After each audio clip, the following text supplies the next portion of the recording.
এই ইউনূস সাহেব নোবেল পাওয়ার পরেই উনি এই দুই নেতা আওয়ামী লীগ বিএনপিকে বিদায় করে দিয়ে শোনেন, যে ক্রাইসিস মোমেন্ট আসলেই জাতির জীবনে যখন ক্রাইসিস মোমেন্ট আসে তখনই কিন্তু সুবিধাবাদী মানুষের জন্ম হয়।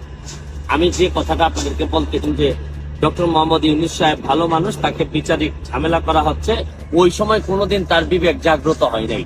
হঠাৎ করে এখন উনার বিবেক জাগ্রত হয়ে উনি ডক্টর মোহাম্মদ ইউনূস যখন প্রথমে নোবেল পান, প্রথমে আমরা সবাই কিন্তু আনন্দিত হয়েছি, কিন্তু একটা কারণ এখন পর্যন্ত আমি মিলাইতে পারি নাই যে ক্ষুদ্র ঋণ সুদের ব্যবসা করে একটা মানুষ কিভাবে নোবেল পায়।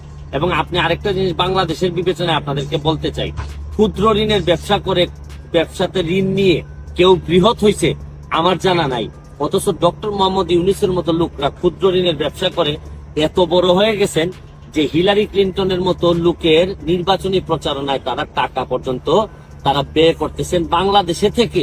বাংলাদেশের মানুষের টাকা উনি হিলারি ক্লিন্টনের এই নির্বাচনী প্রচারণায় দিচ্ছেন।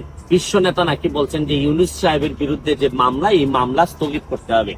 আমার জীবনে আমি কোনোদিন দেখি নাই যে অন্য দেশের একটা আইনি ব্যবস্থায় কোনো মামলা হইলে এটা স্থগিতের কোনো আবেদন জানানো যায়।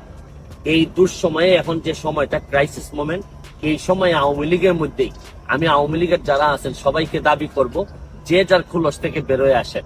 প্রতিবাদ করার সময় আছে, আমাদের যা যা আছে তার বিভিন্ন সময় আমরা বলবো, আমাদের দুর্নীতির বিরুদ্ধে যুদ্ধ চলতে থাকবে।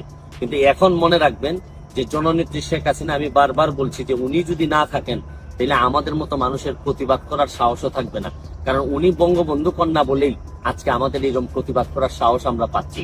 শুনেন, এই ইউনূস সাহেব দেখেন, আপনারা ইউনূস সাহেবের বলবেন যে আমি ইউনূস সাহেবের বদনাম করি কিনা, এই ইউনূস সাহেব নোবেল পাওয়ার পরেই উনি এই দুই নেতা আওয়ামী লীগ বিএনপিকে বিদায় করে দিয়ে উনি গত টার্মে আপনারা জানেন উনি প্রধানমন্ত্রী হইতে চাইছিলেন।